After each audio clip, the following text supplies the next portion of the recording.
Assalamualaikum warahmatullahi wabarakatuh. Perkenalkan, nama kakak Feni Ramadayanti, mahasiswa dari Universitas Mula Warman. Kalian bisa panggil saya kakak Feni ya. Kemarin kan kalian sudah belajar bersama kakak Eva. Sekarang kalian akan diajari oleh kak Feni. Sebelumnya ada yang tahu nggak kita akan belajar apa hari ini? Kita akan belajar tema 3, subtema 2, pembelajaran 1 tentang penemuan dan manfaatnya. Nah, sebelum kita memulai pelajaran ini, ada baiknya kita berdoa. Bagi yang beragama muslim, boleh mengikuti kakak, dan bagi yang beragama non-muslim, bisa membaca doanya masing-masing. Bismillahirrohmanirrohim. Raditu billahi robba wa bil islami dina wa bi muhammadin nabiyya wa rasulah. Rabbi zidni ilma warzuqni fahma. Amin. Alhamdulillahirabbil alamin. Kita sudah membaca doa dan tahu apa yang akan dipelajari hari ini. Nah, sekarang kakak akan menjelaskan tujuan kita belajar hari ini. Yang pertama adalah mencari informasi dari teks eksplanasi. Yang kedua adalah menggambar rangkaian listrik paralel. Yang ketiga adalah menemukan perubahan kehidupan masyarakat Indonesia akibat pengaruh IPTEK, ilmu pengetahuan dan teknologi. Sekarang buka buku kalian di tema 3 halaman 61. Kita dapat menemukan informasi dari teks eksplanasi yang berjudul Si Kotak Ajaib. Kotak ajaib itu apa ya? Kotak ajaib itu sama dengan televisi. Kita baca sama-sama ya teksnya.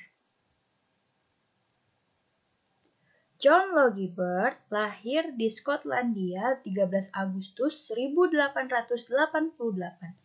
Ia adalah penemu yang pada kesempatan itu untuk pertama kalinya menunjukkan bahwa gambar hidup dapat ditransmisikan melalui pesawat yang sekarang dikenal sebagai televisi.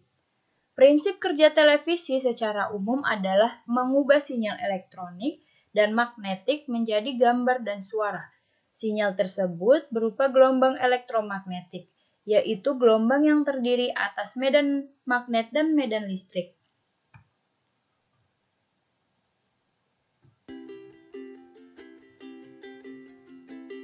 Gambar yang ditangkap kamera akan diubah menjadi sinyal gelombang elektromagnetik. Sinyal tersebut akan ditransmisikan oleh pemancar ke pesawat penerima pada televisi. Pesawat rekevisi akan mengubah sinyal yang diterima menjadi objek gambar yang utuh sesuai dengan objek yang ditransmisikan. Jadi, televisi adalah sebuah media telekomunikasi yang berfungsi sebagai penerima siaran gambar bergerak beserta suara. Kata televisi merupakan gabungan dari bahasa Yunani, tele artinya jauh, dan bahasa Latin visio artinya penglihatan. Seiring dengan berkembangnya teknologi, saat ini terdapat banyak stasiun televisi yang menayangkan berbagai acara setiap hari, bahkan hampir selama 24 jam. Jenis acara yang ditayangkan sangat beragam, seperti berita, film anak-anak, talk show, sinetron, dan acara hiburan lainnya. Bagaimana kalian menyikapi hal tersebut? Dan bagaimana dampak positif, dampak negatif televisi terhadap kehidupan masyarakat? Kalau di umur kalian yang sekarang sih bagusnya kita itu menonton tayangan-tayangan yang mendidik seperti Laptop Si Unyil atau Bocah Petualang atau nonton TVRI yang seperti tadi ada tayangan mendidiknya.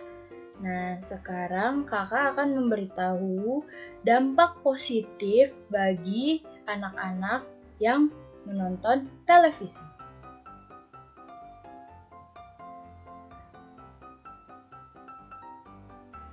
Yang pertama, dampaknya adalah sebagai sumber belajar bagi siswa dalam menyelesaikan tugas yang diberikan oleh guru. Yang kedua, adanya acara atau tayangan yang bernuansakan pendidikan atau pengetahuan seperti cerdas cermat, berita, dan lain sebagainya. Kalian ingat nggak kalau di bulan Juni kemarin kita semua melaksanakan belajar dari rumah karena ada wabah COVID-19.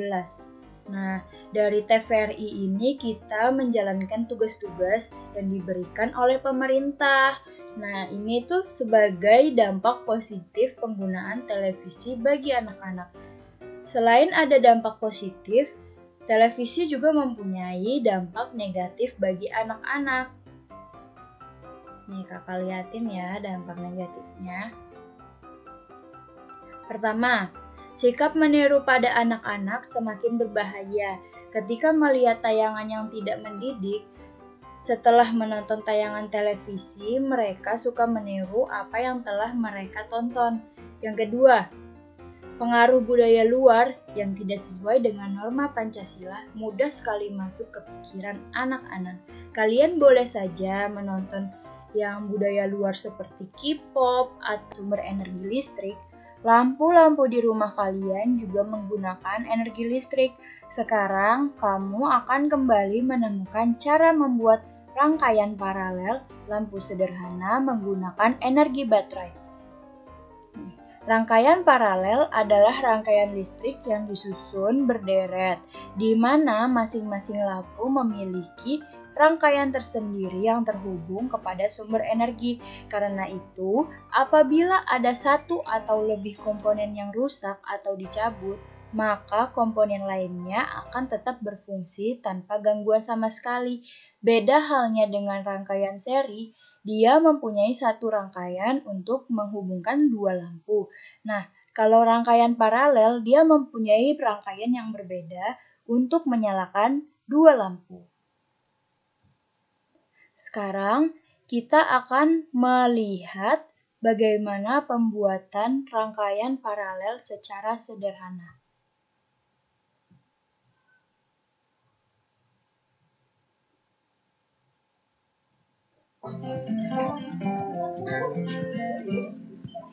Pertama, direkatkan dulu kedua baterai, kemudian direkatkan kembali beberapa rangkaian, lalu dipasangkan saklar.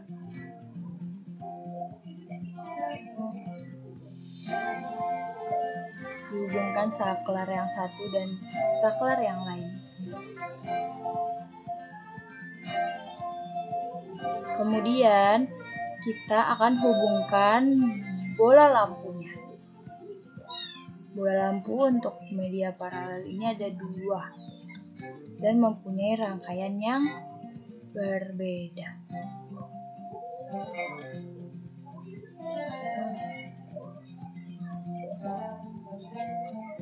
Bisa dilihat di situ, mereka mempunyai rangkaian yang berbeda ya adik-adik. Nah, dia bisa menyala setelah kita ketik saklarnya. Itu saja penjelasan dari kakak. Kurang lebihnya mohon dimaafkan. Wassalamualaikum warahmatullahi wabarakatuh. Dadah.